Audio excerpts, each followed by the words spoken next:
Great. So in this video, we are going to discuss 5 things you should never do if you want to invest in agriculture and turn it to a successful business. My name is Sekuho Denison, and I'm a farmer, and I'll be sharing with you my 6 years plus experience in this industry in this short video. So stay connected, and I promise you it will be a successful one.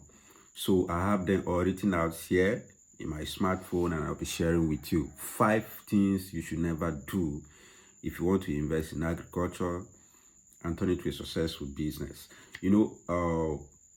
For a very long time, I've been wondering on how to share this knowledge with you, because I know a lot of noise have been made in Nigeria, my country, about people going back to agriculture where we started before. So the government has been preaching, our parents, a lot of people are going into agriculture now because they are looking for a way of life, not just the way our parents does as their tradition. People are coming into agriculture now as a business. And the most funny thing is they are rushing into the industry without the knowledge they need. And you see, a lot of people, after running one project in agriculture, they will lose money and they'll promise not to invest again because they didn't get the first step right. So that is the reason why I decided to make this short video to share with you and to guide you on what to do, because I've been into the industry for more than 7-8 years now, and I'm willing and ready to share my experience with you. So let's dive straight into the game. Like I said, I'll be sharing with you my 5 or 6 years plus experience in this industry. Now, number one thing you have to consider is don't quit your job to start a farm business. Don't quit your job to start a farm business. Despite the fact that we're encouraging people to come and invest in agriculture, start a farm, it's not advisable for you to leave your current job now to go and start a farm. And I will tell you why. Agriculture is not a short-term investment at all, especially if you're starting a farm. It means you have to give your farm time for your farm to start giving you money.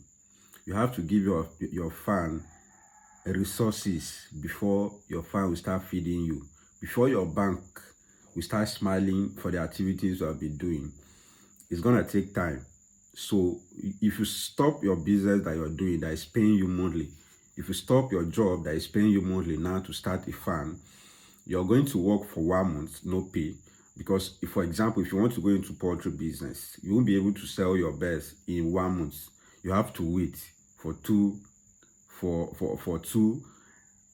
weeks plus 5 weeks, 6 weeks, 8 weeks before you start selling these birds. And the funny thing is, if you sell these birds, you will not be able to make the money to feed yourself and your family, because most of the assets you buy, for example, feeders, drinkers, building of the pen, paying of workers, this you will not be able to give you your interest back on the first investment you made. So it's not advisable for you to just quit your job and then come and start an agricultural business. You have to wait. Even if you want to start a farm, you start a farm now that you still have a job, if possible, before you can finally quit your job to start your business. I've read millions of stories on the internet where people are coming to tell you that I leave my banking job to start a farm, and now it's a bigger farm. I ran out of the military to start a farm, and now it's a bigger farm. A lot of people that start do it this way, they already have enough reserve. What do I mean by reserve? They already have cash in their bank account that can care for them for 5 months, 3 months, 6 months, if they don't go to work, and even if no money is coming into their bank account. But maybe you just have 200K in your account, 200,000, and you want to start a farm. You leave your job, and maybe the poultry farm will cost you like 300,000, 500,000. At the end of the month, you'll not be able to get back a single kobo coming into your account, because your cucumber will be yet to be harvested, your tomato is yet to be harvested, your pepper it's not matured yet. So you will start having issues. You start having your bills will keep coming. You have to still buy water, you have to still pay for electricity, you have to buy data, you have to do so many things. These bills will start coming. So, and you don't have where to go for the job, to get your cash, to feed yourself, to help your relatives, So I would not advise you to quit. I said, don't ever quit your job to invest in agriculture. Now, when I say invest, doesn't mean you invest in another farm, but you starting your own farm. It's not advisable to quit your job to do that. And then point number 2, I say don't invest in agriculture at your retirement age, because it is not a job for old people. Point number 2, don't invest in agriculture at your retirement age. Why? Because it is not a job for old people. A lot of people make this mistake, and I still have them. I have some of my friends that are into military. I have some of them that are into civil servant, and they tell me that I must retire into agriculture. And I'll be like, what do you mean retire into agriculture? Doesn't mean it's only when you're weak, when your employer will say, okay, we don't need your services, you're weak, you're old, mentally, physically, and then that will be the time you come to invest in agriculture. I don't think that kind of mindset is good, but that is how a lot of people see it here. They see that, okay, now I'm young, let me go into going to work, working for someone at the site, construction site, and then when I'm old, when I'm 60, 70 years plus, then I can go and start a farm. I find it very difficult to explain this because it is sold to us by our parents. I know our parents who retire from their work, and then the next thing is for them to come and start a farm. So they sold this kind of mindset to us, and a lot of people do it this way. But the funny thing is, for me, I'm not working as a farmer to work forever. I'm working so that maybe in the next 4, 5, 10 years, I should retire and then sit at home and enjoy myself. I shouldn't be working so that after 70 years, I'm still working. By 50 years, I shouldn't be working. I should have my money work for me. I should have people, young blood, to work for me. That is the target. So I don't understand why you're working in another industry actively. In your active age, you're working, and then your plan is to retire as a farmer, maybe a goat farmer or a pig farmer or a poultry farmer. That kind of mindset is not good. It's not a business for old people. You need your strength mentally and then otherwise. For example, it's possible that you can invest your 1 million, maybe your retirement gratuity, into agriculture, let's say in rice cultivation, and that year you have grain shortage, you lose your investment. And let's assume you're 70 years old, mentally you're not strong. If you get this kind of news, trust me, maybe you have issues. I believe you have issues. Your BPs will just rise because you have lost the money you have labored for 35 years, and then you lost it in an investment. So that kind of mindset of I will invest at my retirement age is very bad. So if you're young and you want to go into agriculture, I will advise you to go into agriculture now. Don't wait until you're young, you're old to start a farm. Start a business now that you are young and strong to manage the business. Don't wait until your working days have expired before you venture into breeding of pigs. You venture into poultry. You venture into another business. So I say no to that. And I'm repeating it again. Agriculture is not a business for old people. Now, don't jump into agriculture with a posing mindset. Don't jump into agriculture with a posing mindset. That is point number 3. Don't jump into agriculture with a posing mindset. Now, a lot of people are coming into industry because maybe they read in a blog post where a skilled copywriter was able to tie to a very sweet blog post how I invested 500,000 into farming, and in 3 months time I was able to make 1.5 million, 2 million. And then another blog I will write how to start a goat farm with 30,000 and make a profit of 2 million. Yeah, it's possible to make a profit of 2 million in agriculture by investing 200,000. It's possible to make a profit of 1 billion in agriculture by investing 1 million. So what I'm saying is none of this is impossible. But the fact is, you are coming in here as a learner. You're coming in here for the first time. So why do you think you should think like reason that way? Yeah? Why do you think you should be able to make that money? Now, if, for example, if Aliko Dangote now is making a profit of 100 million every day or 300 million every day, it is because he has been into this business for more than 40 years. He has built a structure and he has the assets that can print in this money. You're coming in new. You don't have the capacity yet. You don't have the experience yet. I promise you and I guarantee you for free, so many things go wrong as you start this business. You're going to lose money.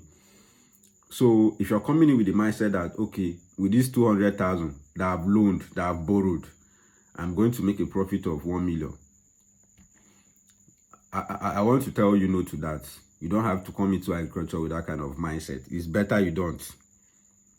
It's better you don't invest in agriculture.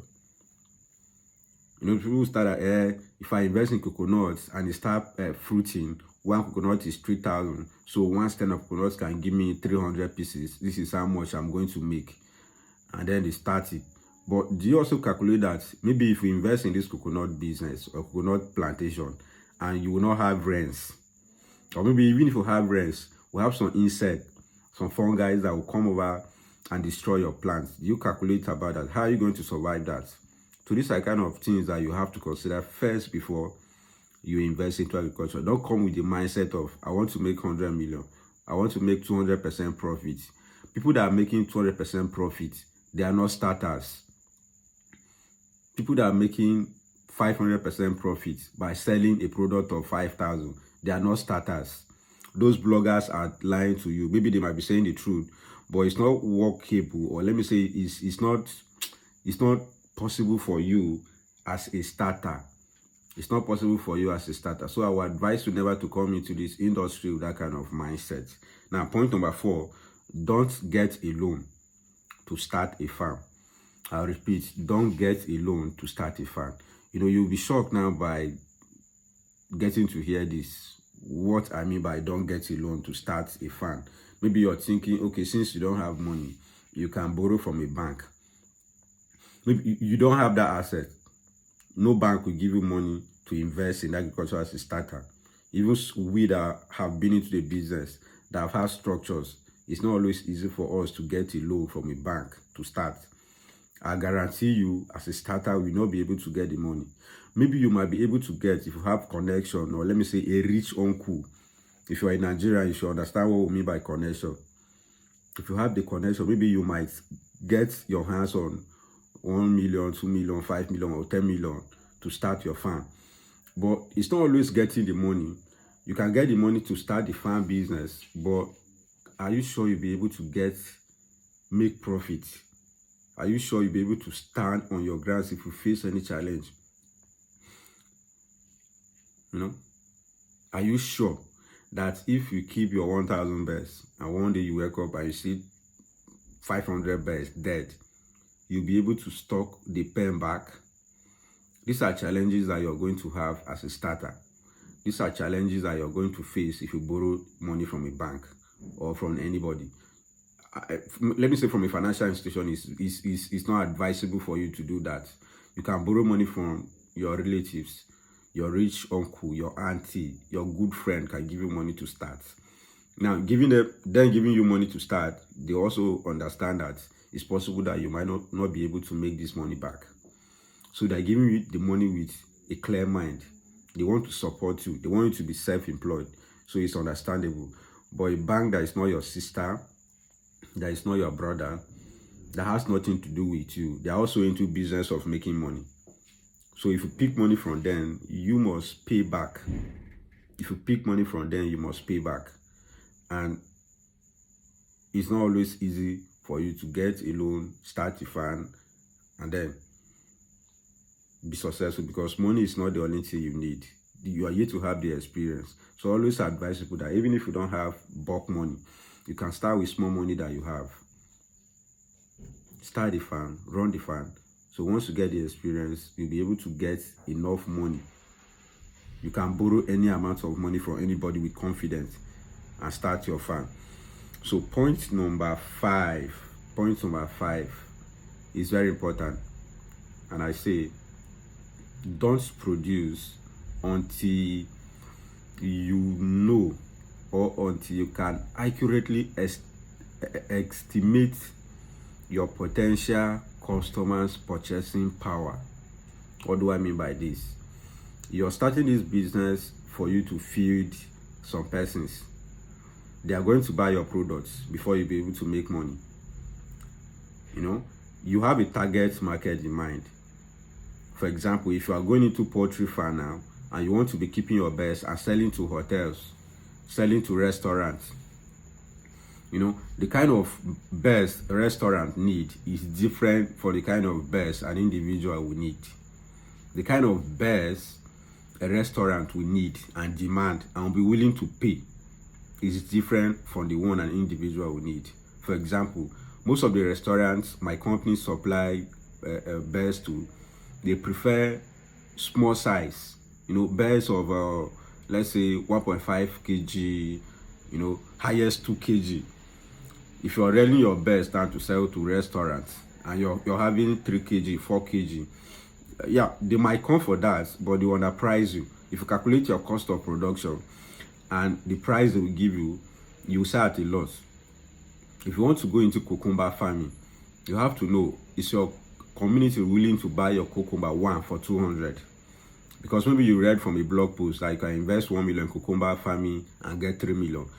This is for people that are staying in Lagos, Abuja, Port Harcourt, where food is expensive. If they sit in their house and write this article for you, you that you are staying in Imo State or in Aba, where food is not that expensive, you are going to make losses, huge loss, because you are investing with the mindset that one cucumber is 300, a bag of cucumber is 10,000. Meanwhile, in my village, a bag of cucumber might be 3,000 naira. So you also have to know the kind of market you are dealing with. Where are you going to play?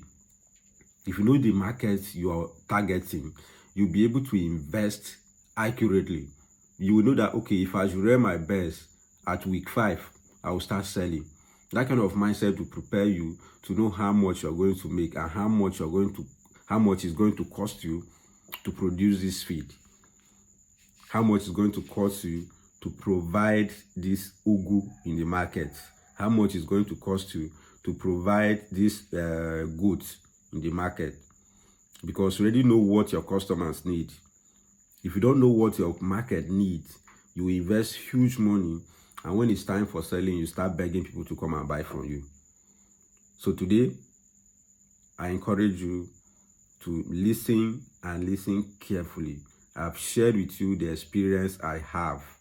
These are kind of stuff that are practical. You won't find them anywhere except this channel. I guarantee you that for free. You won't get this kind of information anywhere on the internet except on this channel. I'm that confident. So let's have a recap of what all the points we have. So point number 1, don't quit your job to start a farm. Don't quit your job to start a farm. That is point number 1. Point number 2, don't start a farm at your retirement age. Don't say until whether I'm weak, then I will invest in agriculture. No. It's not a business for old people. You need your muscles, your strong mind to be able to make profit in this industry. Point number 3, don't jump into agriculture with a posing mindset, a posing scheme mindset. You want to make 100 million. You want to make 200% profit in 6 weeks. Don't come into agriculture with that kind of mindset. And then point number 4, I say don't get a loan from a financial institution to start your farm. Get a loan from your brother, where even if you don't pay back, when I go fight, last, everything will be fine. But if you start from a bank If you collect a loan from a bank or any financial institution and you're not able to pay back, you fight war. So I advise against that. And the last but not the least, you should be able to estimate your consumers' budget before you invest into agriculture. Know what they can pay for. Know what they are willing to pay for. Then you can start your farm. Thank you so much. And I ask you to subscribe to my channel because I'll be dropping more of this content for you. In my next video, I'll be sharing with you 5 things you should know before you invest into agriculture. In this video, I explain to you 5 things you should never do if you want to start and run a successful farm. Thank you. I remain Tseko Denison, your billionaire farmer.